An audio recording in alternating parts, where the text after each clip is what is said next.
Bien, voici le chapitre 4 du sujet sur la relativité restreinte. Alors encore une fois, le sujet est au final relativement plus compliqué que celui de la relativité générale, ce qui fait qu'il faudra pas mal de temps pour expliquer la chose en y allant étape par étape. Donc nous sommes en 1905, l'Annus Mirabilis, les merveilleuses d'Einstein. Il vient de publier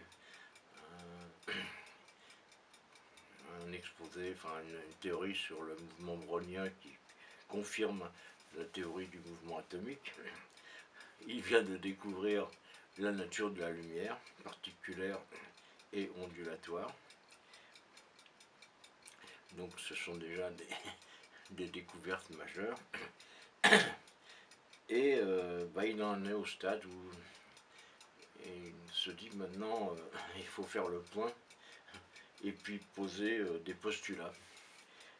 Parce qu'on est en fait sûr de pas grand chose. En particulier, à propos de la vitesse de la lumière, il a remarqué que cette vitesse était apparemment constante, que la vitesse par exemple d'un courant électrique était du même ordre,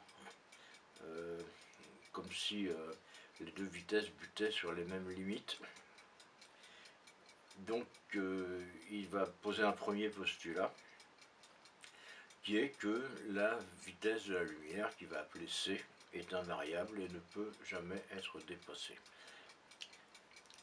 Il va préciser la notion de ne peut être dépassée, c'est non seulement la vitesse d'une particule, mais la vitesse de transmission de l'information d'une manière générale. Ça, c'est le premier postulat.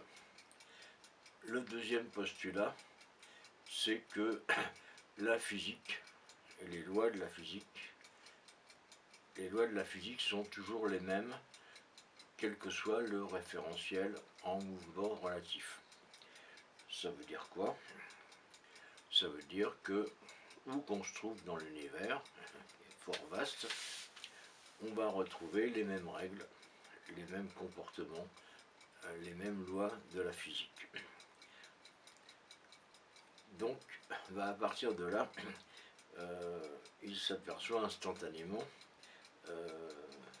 qu'il y a une contradiction absolue. Parce que si la vitesse de la lumière est la même dans tous les référentiels en mouvement, comment est-il possible que si par exemple une étoile s'approche de nous à très grande vitesse en émettant un rayon lumineux, ce rayon lumineux voyage à la vitesse c, 300 000 km/s, et non pas à la vitesse c plus v. Alors qu'est-ce que v? V, c'est la vitesse, par exemple, de l'étoile qui s'approche de nous à grande vitesse. Donc il va commencer à poser des équations un peu bizarres. Dans le cas, par exemple, de deux étoiles qui se croisent, il y en a une qui s'éloigne de nous à une vitesse considérable, une vitesse v.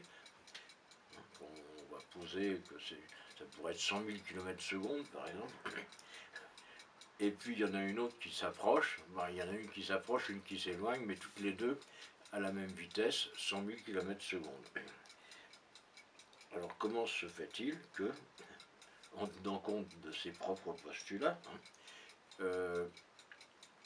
on n'ait pas un signal lumineux qui nous parvienne à 400 000 km/s et un autre à seulement 200 000 km/s.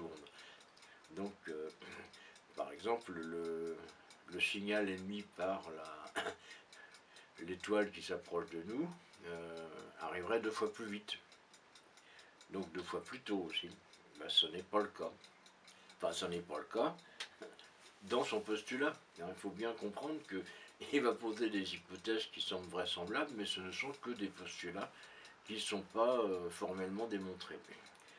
Donc il va commencer à chercher un système de lois physiques à la manière des lois de Newton par exemple, mais qui soit capable d'expliquer une équation aussi impossible à l'aune des théories de Galilée que c, vitesse de la lumière, égale c plus v, égale c moins v, alors que v est loin de valoir 0. V vaut, en l'occurrence, 100 000 km/s, un tiers de la vitesse de la lumière, et pourtant, 300 000 plus 100 000 égale 300 000 moins 100 000 égale 300 000. Ça, c'est le postulat de départ, en fait. Hein. C'est pas encore une théorie, c'est juste le postulat de départ qu'Einstein formule de manière assez claire, en se disant, est-ce qu'il est possible de trouver une théorie qui prenne en compte des anomalies aussi monstrueuses? Est-ce qu'il y aurait un système d'explication qui pourrait faire rentrer tout ça dans le cadre de la logique? Et là, il commence à réfléchir, mais surtout, il va s'inspirer plus que largement des théories sur l'électromagnétisme de Maxwell, de Poincaré, qui ont déjà plus qu'avancé sur le sujet, puisque aussi bien, enfin surtout Poincaré a posé la plupart des bases en fait de la relativité. On l'a déjà dit, égal MC2 c'est Poincaré. Et puis les notions de contraction des distances et les notions de dilatation du temps, c'est également Poincaré. Donc Einstein il va juste faire la synthèse de tout ça. On verra ça la prochaine fois. Je vous avais prévenu, ça va être long. Mais on essaye d'avancer à petits pas. Yo yo.